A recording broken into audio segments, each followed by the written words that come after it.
Assalamu alaikum rahmatullahi wa barakatuhu. Today we are going to discuss chapter number 3, force and pressure. Now what is force? Whenever we push or pull, we have to apply force. So what is force? Force is a push or pull. We put an effort to move things or to stop things. So that effort which acts on the object and changes or tends to change the state of rest or motion, direction of the moving object or speed of the moving object, shape and size of the object is called force. So we can call force as a push or pull. Suppose we apply force on a stationary object. Stationary means the object is at rest, it is not moving. So when we apply force, it starts moving. And when an object is moving and we have to change the speed also, then we have to apply force. So force can change both the speed and direction of the moving object. For example, when we kick a football which is at rest, it moves. When we apply brakes in a moving bicycle, it slows down. When a cricketer applies force on the ball by his bat, the direction of the motion of the ball changes. So force can change the shape and size of an object. It can change the speed and direction of the object. It can stop the moving object and it can move the object which is at rest. So this is force is an effort acting on an object that changes or tends to change the state of rest or motion, direction of the moving object, speed of the moving object, or the shape and size of the object. So this effort is called force. Can we see force? We cannot see force, we can only feel it. Whenever we do efforts on the objects, we can feel it. We can't see force, only we can feel it. Force does not change the mass of the object on which it is applied. It does not change the mass, it can only change the shape and size, speed and direction. So it is expressed by stating its magnitude and direction both. Now what are the units of force? SI unit of force is Newton, and it is named after the English scientist Sir Isaac Newton. What is 1 Newton? 1 Newton is defined as the force which, when applied on a moving object of mass 1 kilogram in the direction of its motion, increases its speed by 1 meter per second in 1 second. So 1 Newton equals to 1 kg meter per second square. Now what is kilogram force or kgf? It is the most commonly used unit for measuring force. 1 kilogram force is equal to the force required to lift an object of mass 1 kilogram vertically upwards against gravity. So what is the relation between Newton and kgf? 1 kgf equals to 9.8 newtons or approximately 10 newtons. What is the turning effect of force? When we apply force on the object starts moving in a straight line along the straight path.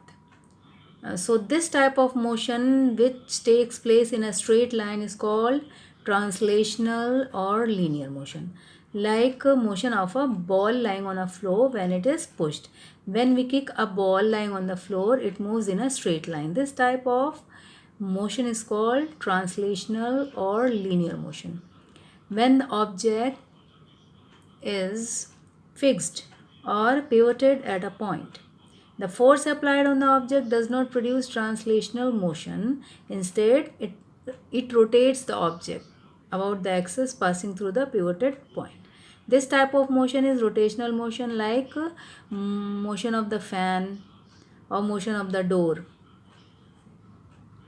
So first was translational or linear motion, the motion taking place in a straight path or in a straight line. Second is rotational motion. Here the object is pivoted at a point, means it is fixed at a point, and when the force is applied, it does not produce linear motion or translational motion, it produces rotational motion. Now door is also an example of turning effect of force. When we apply force on the door, it opens or it turns. It rotates about an axis passing through the hinges. Hinges are the joints on which the door rests. So whenever we apply force On the door, it turns, it rotates, because it is fixed at a point. It is not free to move in a straight line. So whenever an object is not free to move in a straight line, or it is pivoted or joined at a point about which it can turn, the force produces turning effect on it. So the force produces turning effect on the door. The door is not free to move in a straight line. It is pivoted at a point. It is joined at a point. So it can only turn. Here we can say that force can produce a turning effect. The factors that affect the turning effect on an object are the magnitude of the force applied and the perpendicular distance between the point of application of force and the axis of rotation. Now whenever we apply more force, turning effect will be more.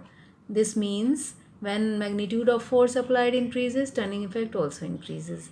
And if the distance between the point of application of force and axis of rotation is larger, the turning effect is more.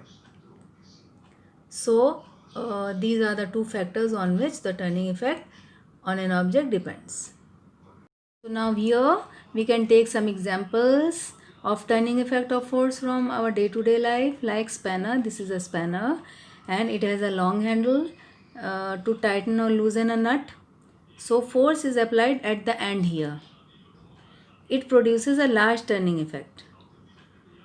Thus the nut can easily be tightened or loosened with less force when force is applied here. If force is applied here, then it will take more time to tighten or loosen. So more is the distance, larger is the turning effect. Similarly, handles are provided in the middle of outer edge of the door, at the outer edge, so as to open the door easily. So handles are at the maximum distance from the hinges, from the joints. Handles are at the maximum distance. Handles are at one edge and hinges are at the other end. So larger the distance, more will be the turning effect. When we apply force at its handles, it produces a large turning effect of force. We also notice that when door is opened by applying force closer to the hinges, closer to the joints, we will not be able to open the door easily. So hinges are here, door is fixed at this end and handle is at this end, so distance is larger. So when we apply force here at the handle, we can easily open the door. Turning effect will be more. Similarly, hand pumps are provided with a long handle. A small force applied at the end of the handle produces a large turning effect, and a hand floor grinder consists of two stones like this. One stone rotates on the other. A handle is provided near the rim of upper stone, near the edge of the upper stone. Hence, a small force is applied on the handle and it produces a large turning effect. Thus, the grinder can easily be rotated about the pivot. Pivot is the fixed point here in the middle. Similarly, driver can turn a steering wheel by applying force at the rim of the wheel, and this helps to change the direction of the movement of a car or a bus. Similarly, pedals in a bicycle are at a large distance from the axle, so we can easily move the bicycle by applying less force. Now, potter's wheel.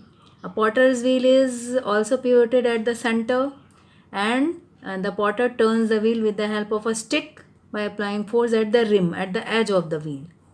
So larger the distance, more will be the turning effect.